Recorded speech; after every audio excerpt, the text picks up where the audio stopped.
Esto es Diálogos desde la Frontera, del Colegio de la Frontera Norte. Mi nombre es Sergio Cermeño, bienvenidos. Una de las grandes fortalezas del Colegio de la Frontera Norte es que tiene presencia en toda la frontera de México con Estados Unidos, desde Tijuana hasta Matamoros. Gracias a ello, los datos que se recaban diariamente a través de la encuesta de migración internacional, entre otras actividades de investigación, significan un aporte valioso a todo el trabajo que se hace en la institución. Y de eso hablaremos el día de hoy, de las sedes del COLEF y su recreación histórica. Me acompañan en el estudio la doctora Norma Iglesias y Jesús Montenegro, ambos investigadores del Colegio de la Frontera Norte. Los invito a que me acompañen.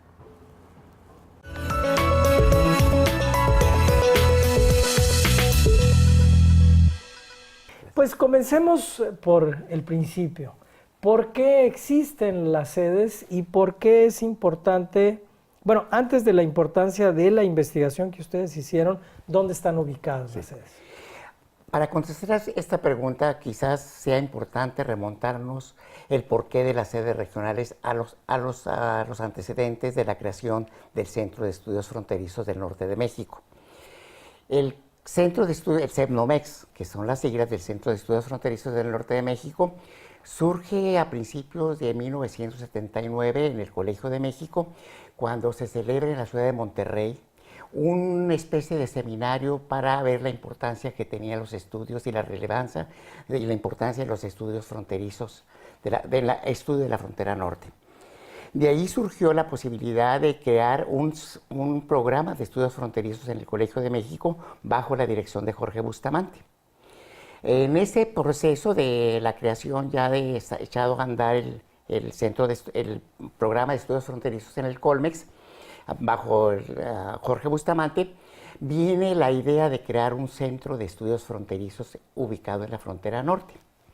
De allí empieza el doctor Bustamante a contactar a las autoridades importantes de la Ciudad de México, a los mismos académicos del Colmex, que había hay que reconocerlo, que había una cierta oposición inclusive de los medios académicos de la creación de este centro y sobre todo una resistencia a los estudios fronterizos, los cuales hasta cierto punto eran cuestionados, ¿no? El doctor Bustamante se entrevista con el doctor Eliseo Mendoza Berrueto, que en esa época era el subsecretario de Educación para la Educación Superior, y en ello tiene que ver, el licenciado Mendoza Berrueto le pide al doctor que se haga un estudio de factibilidad sobre dónde poder ubicar este centro. Entonces, en ese momento, el doctor Bustamante se aboca a la realización de este estudio de factibilidad y trabajan con él conjuntamente los ahora doctores Alberto Hernández y el doctor Jorge Carrillo Viveros, que fueron los que apoyaron fuertemente al doctor para la realización de este estudio que se hizo a lo largo de toda la frontera norte, empezando desde Matamoros hasta el lado de Tijuana. Este objetivo de este estudio tenía la posibilidad de ver no nomás lo que pasaba y dónde podía ser factible este centro, en qué ciudad ofrecía las mejores posibilidades de ubicación, pero también se entrevistaba la otra parte, porque se tenía desde un principio la idea de una cobertura geográfica a lo largo de la frontera, pero no únicamente del lado mexicano, sino también del lado norteamericano, con las ciudades colindantes, porque no es lo mismo la frontera con California que una frontera con el estado de Arizona. Y es así como en este estudio de factibilidad que se hizo a lo largo y ancho de toda la frontera norte, entrevistando a gobernadores, a presidentes municipales, a rectores de universidades, a asociaciones civiles, estudiantes de las universidades de educación superior, etcétera. Fue una cantidad enorme de gente que se entrevistó, empresarios inclusive también, para conocer qué tanta importancia tenía un centro de esta naturaleza y también cuál es la ciudad más viable para instalarlo. De ahí se queda, el estudio arroja que la ciudad que ofrecía mejores posibilidades era la ciudad de Tijuana. Tenía varias razones la ciudad de Tijuana, porque era el punto principal de cruce en la migración y que era un tema que el doctor Bustamante tenía en sus programas de estudio. Incluso cuenta el doctor Jorge Bustamante, que a las personas que entrevistaba les preguntaba, ¿dónde sugieres tú que sea? Y todo el mundo decía que aquí, en su ciudad. Y entonces inteligentemente les preguntaba, bueno, y si no es tu ciudad, ¿dónde? Y sí, en todas fue Tijuana. Como ahora, lo curioso es que se establece en Tijuana. Desde el principio se piensa que se llamaba el Centro de Estudios Fronterizos del Norte de México y su labor era estudiar toda la frontera. Pero resultaba, se echa a andar teniendo su única sede en Tijuana en 1982, pero se dan cuenta que es muy difícil estudiar toda la frontera desde Tijuana, porque de alguna manera el argumento para sacar un centro de estudios del Colegio de México y ponerlo en la frontera era descentralizar la investigación. Y cuando llega a Tijuana, pues se vuelve de alguna manera como posiblemente a reproducir el mismo centralismo de que es desde Tijuana, desde donde se estudia toda la frontera, y así se decide, y ahí la doctora Guillermina Valdés de Villalba juega un papel muy importante, decir, no, hay que crear oficinas, inicialmente se las llamaba oficinas a lo largo de la frontera para realmente responder a la lógica local, regional, porque aunque todas las ciudades de la frontera norte de México tienen en común ser vecinos de Estados Unidos, no es lo mismo ser vecino de California que de Texas. Y que de Arizona. O que de Arizona. Entonces, las sedes se fueron distribuyendo. Y tenemos en este momento Tijuana. Estamos en Tijuana, en Matamoros, en Nuevo Laredo, en Piedras Negras, en Nogales, en Mexicali y en Ciudad Juárez. Y Monterrey. Y la Casa Colef en la ciudad. Y la Casa Colef. Ahora, es muy importante lo que menciona la doctora la doctora Iglesias en relación a la figura de Guillermina. ¿Por qué adquiere relevancia la figura de Guillermina en esta historia de las sedes regionales?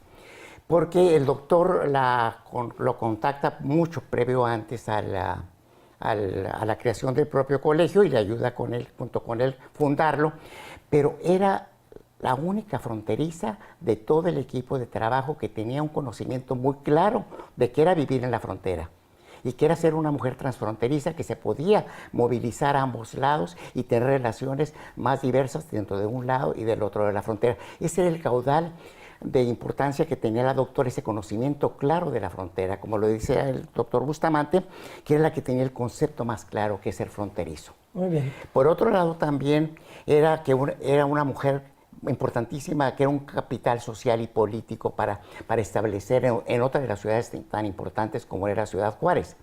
La doctora insistía en que fuera Ciudad Juárez como sede de ahí viene que haya una representación regional. Ya que no se pudo lograr en Ciudad Juárez, la doctora insistió, la idea fue de ella y fuertemente apoyada y promovida por ella. Ella funda todas las sedes. Pues un reconocimiento a la doctora Guillermina.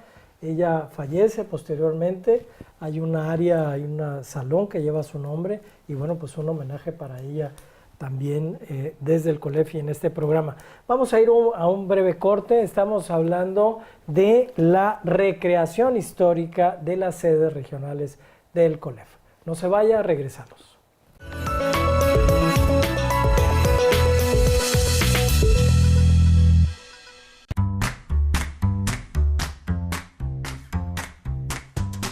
Una de las metas que el Colegio de la Frontera Norte se ha planteado a lo largo de su historia es la difusión del conocimiento científico generado por nuestros investigadores.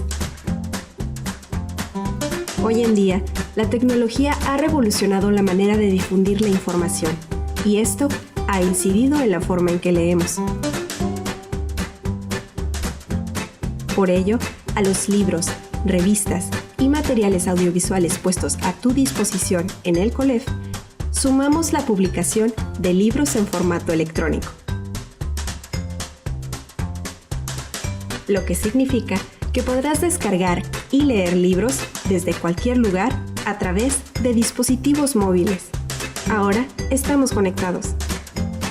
Explora nuestros ebooks y catálogo de publicaciones en www.colef.mx/librería.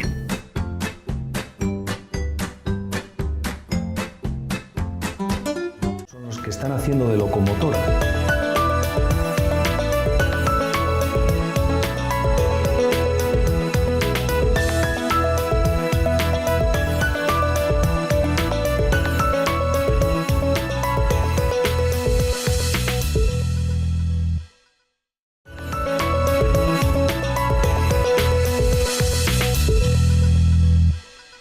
Qué bueno que sigue con nosotros en Diálogos desde la Frontera. Norma, la importancia de este estudio, cómo lo hicieron, platícanos de eso.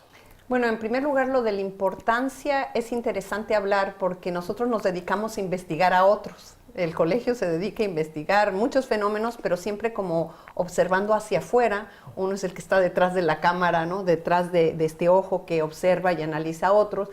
Y este es uno de los pocos proyectos, no sé si el primero, pero de los pocos proyectos académicos sólidos que tiene como objetivo estudiar a la propia institución o estudiar a una parte fundamental de la institución, y tiene como dos dimensiones. Una es una dimensión de conocer nuestros procesos de investigación y los procesos de construcción de una institución, es decir, hacer una parada en nuestro trabajo de hacer y estar siempre trabajando para detenernos y decir cómo estamos trabajando, cómo hemos hecho institución, qué de lo que ha pasado en esta institución puede servir a otras. Es una reflexión interna que no solo sirve al colegio, sino que sirve a cualquier otra institución para verse a sí misma.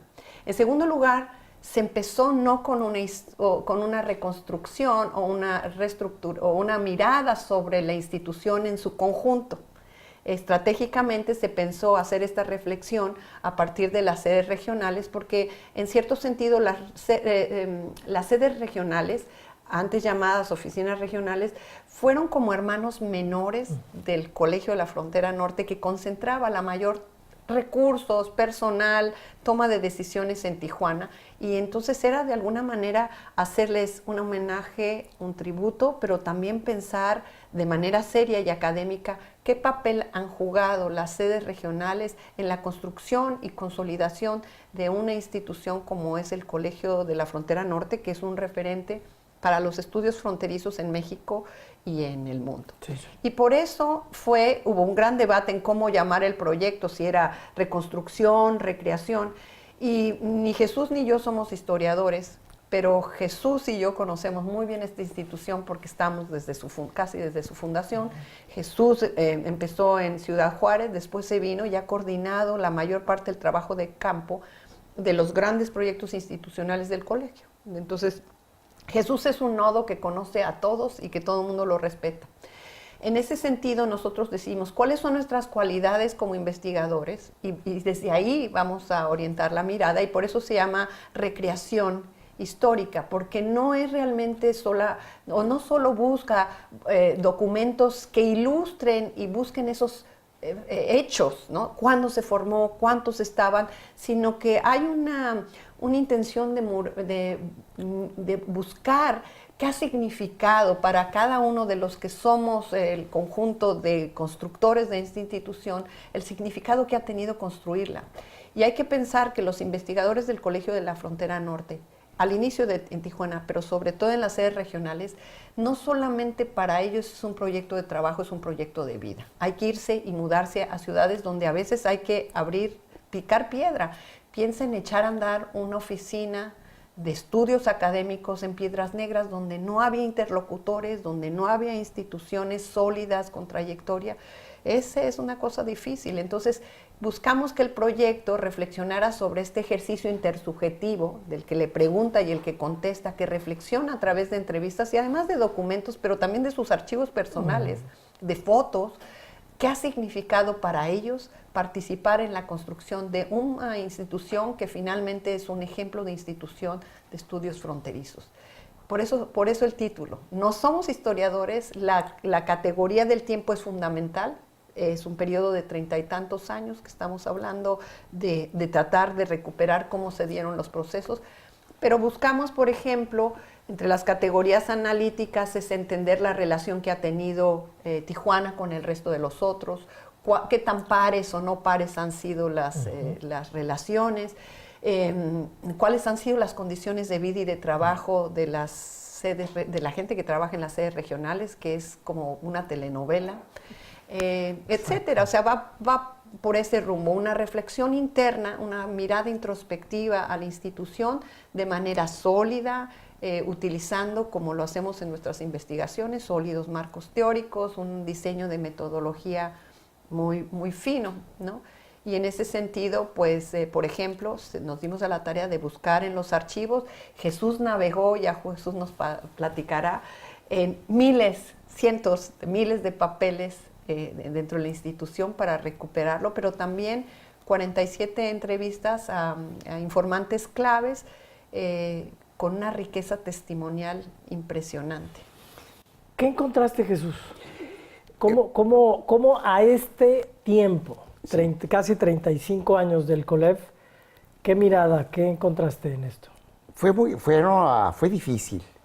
Fue difícil porque se tuvo que entrar a los archivos de concentración y tratar de imaginar en cuáles expedientes había información sobre las sedes regionales, porque era imposible que nos dedicáramos a revisar el archivo completo, que eran cientos de cajas, sino que nos fuimos a revisar aquellos expedientes que pudieran ser útiles para el proyecto.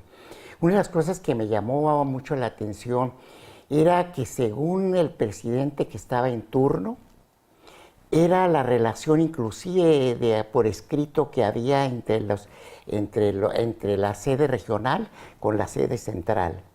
Es interesante que en la época de Jorge Bustamante era un apoyo hacia los liderazgos, a fomentar y a proteger esos liderazgos para darle una presencia fuerte a la sede regional. Eso es maravilloso, porque en tan poco tiempo que tenía de creado el colegio, el doctor Bustamante veía el potencial que tenían, y Guillermina, el potencial que tenían las personas en la sede, y Bustamante apoyaba ese liderazgo, como el liderazgo de Manuel Ceballos en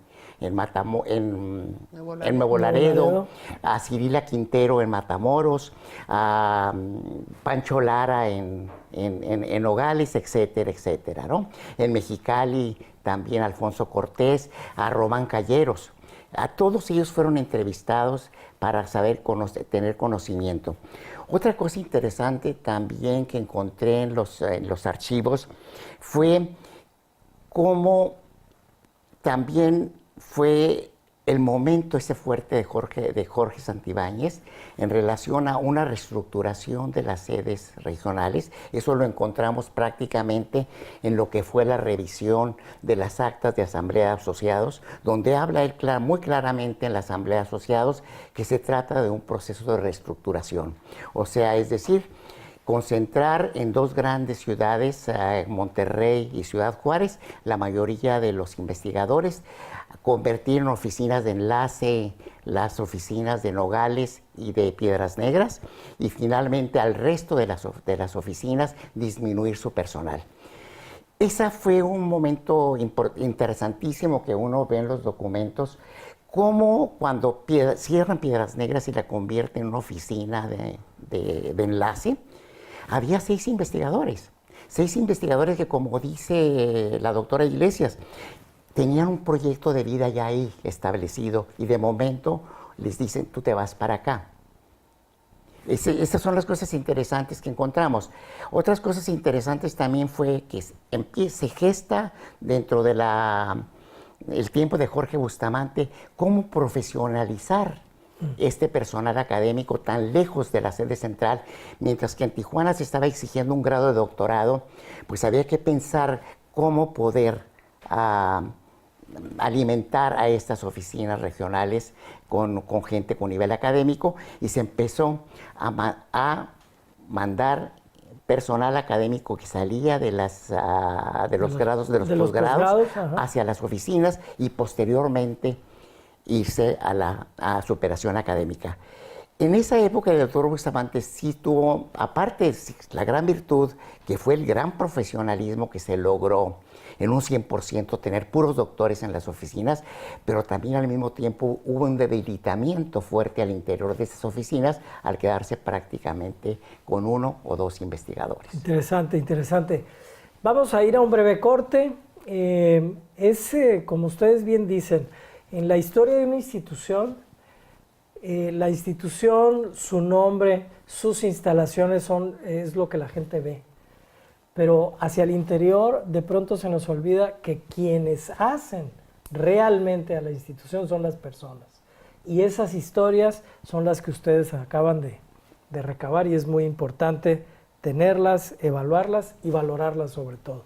Vamos a ir a un breve corte, estamos hablando de la recreación histórica de las sedes del CONEF. Regresamos.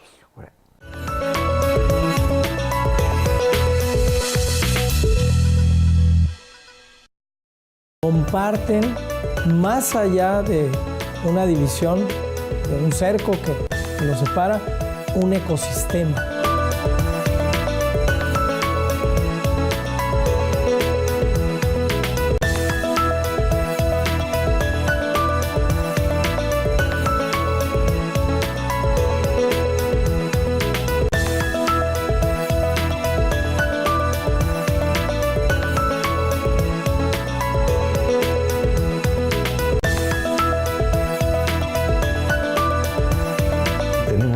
Una economía donde los países emergentes y en desarrollo son los que están haciendo de locomotora.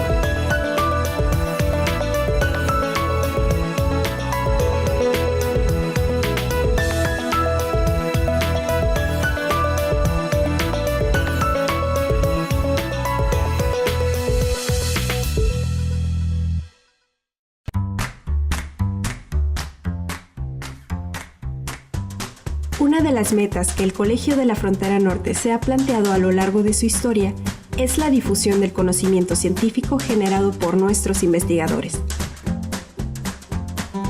Hoy en día, la tecnología ha revolucionado la manera de difundir la información, y esto ha incidido en la forma en que leemos.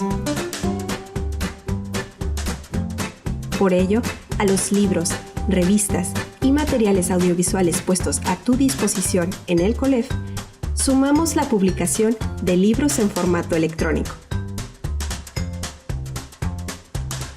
lo que significa que podrás descargar y leer libros desde cualquier lugar a través de dispositivos móviles. Ahora estamos conectados. Explora nuestros ebooks y catálogo de publicaciones en www.colef.mx/librería.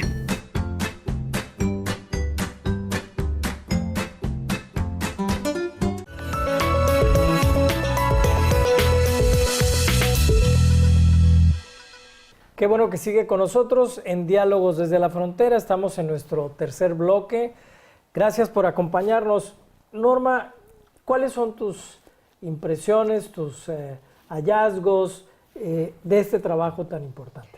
Bueno, en primer lugar, es una cantidad de información inmensa y muchos periodos, y cada una de las sedes regionales lleva lógicas diferentes. Entonces, lo que decidimos hacer fue organizar como 3 momentos que no necesariamente están definidos por un año o un periodo, sino por condiciones en las que cada una de estas sedes se encuentra. De esta forma definimos 3 momentos importantes en el desarrollo de esta institución que podría aplicarse a cualquier otra institución.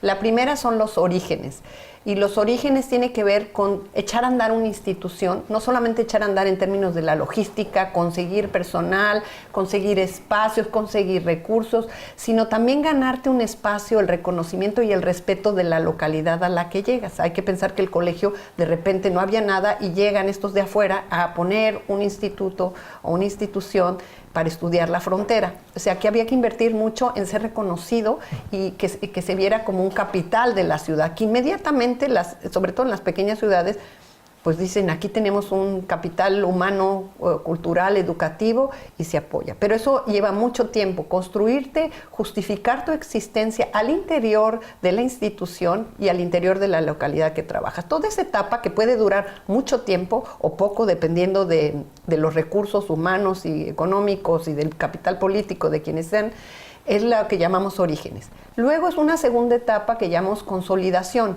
que está definida en el momento en que casi corre sola la institución, que es aceptada, que no tienes que justificar su existencia y que es vista prácticamente ya como un recurso, y que también dentro de la institución, es decir, de la sede central Tijuana, no está cuestionada su existencia, tampoco quienes dan los financiamientos, es decir, desde el gobierno federal. Es un recurso viable. y después la época actual, que son los retos actuales. Hemos encontrado, el otro corte que hicimos fue en el caso del Colegio de la Frontera Norte, hasta la fecha tenemos 3 administraciones, el doctor Jorge Bustamante, el doctor Jorge Santibáñez y el doctor Tonatiuh Guillén. Entonces cruzamos también 3 estilos de gestión administrativa para entender cómo se comportaban las sedes. Ahora, es interesante analizarlo porque las sedes son como el espacio más vulnerable de un cambio de política administrativa o de cambio de política académica, y así sucedió. Lo que caracterizó, por ejemplo, la administración de Jorge Bustamante fue la cobertura regional, y él gastó todos los recursos académicos y políticos que tenía para que se dibujara la frontera y el colegio tuviera una presencia ahí. Después, en la segunda administración, la del doctor Jorge Santibáñez, lo que caracterizó, una es que profesionalizó a los que estaban en las oficinas regionales, porque muchas veces en esta primera etapa de consolidación, que pasa más por el periodo de Jorge Bustamante, se tuvo que contratar investigadores, como señaló Jesús, con menor grado académico que lo que ya se exigía acá. Entonces, estas personas que entraban probablemente con maestría tenían que dejar la sede para irse a superación académica y regresar, y eso las hizo vulnerables, porque de repente pasaron de 3 o 6 investigadores a 1 o 0, y no hubo un plan muy claro de cómo se fueron dando. Ahí con Santibáñez, entonces, rápidamente se gradúan muchos, pero también desdibuja la frontera porque se concentra, como comentó Jesús, en 2 grandes ciudades y las otras quedan como menores. En ese sentido, estas oficinas como Piedras Negras, Nogales, regresan de estar consolidadas a volver a los lugares de orígenes, porque una vez que entra el doctor Tonatiuh Guillén y trata de reestructurar la geografía fronteriza y recuperar oficinas fuertes o sedes regionales fuertes, pues hay que volver a empezar. Es decir, que estos ciclos pueden darse de manera continua, como fueron en Ciudad Juárez y Monterrey, pero grandes rupturas de subidas y bajadas en ciudades como Piedras Negras, Nogales, incluso Mexicali. Y en esta última administración del doctor Guillén, un impulso fuerte a construcción de edificios en Matamoros, Monterrey, Ciudad Juárez. 3 cosas: la recuperación, la recuperación geográfica, la consolidación en términos de infraestructura, que trabajó y tenemos infraestructura muy digna, y la otra es tratar de hacer mecanismos para que se diera una comunicación o una relación horizontal entre investigadores a partir de que se vinculan con los departamentos académicos, que funciona y no funciona. Es decir, todavía la geografía pesa mucho en cómo se reestructuran las sedes, pero eso ayudó a tener relaciones de pares, que es central para tener una organización, una institución pues más orgánica, más pareja, ¿no? Y en eso se ha estado trabajando. Una reflexión final muy cortita, Jesús. Que habría que pensar en formas más creativas para una integración de las sedes regionales con la sede central, y apoyar totalmente lo que es la cuestión de las construcciones, para que tengan oficinas más dignas, las que faltan. Sí, hay algunas, ¿no? Sí, es el caso de Nogales, Piedras Negras y Nuevo Laredo. Y Nuevo Laredo. Sí. O sea, pues faltan por supuesto, y hay algunos terrenos, todos hay terreno, todos hay terrenos. Falta la edificación. Bueno, pues yo les agradezco su presencia en Diálogos. Muchas gracias. Y bueno, hacia el futuro entiendo que esto es la punta del iceberg, lo que ustedes acaban de hacer. Hacia el futuro se espera más información, se esperará una publicación. Ya pueden ver el video. Ya pueden ver el video en la página del colegio. En la página del colegio hay un video muy bonito y también hay un dossier también muy interesante. Pues ahí está a disposición de ustedes. Muchas gracias. De nada. Gracias. Sí. Y a ustedes lo esperamos en un próximo programa de Diálogos desde la Frontera. Mismo canal, misma hora. Hasta entonces.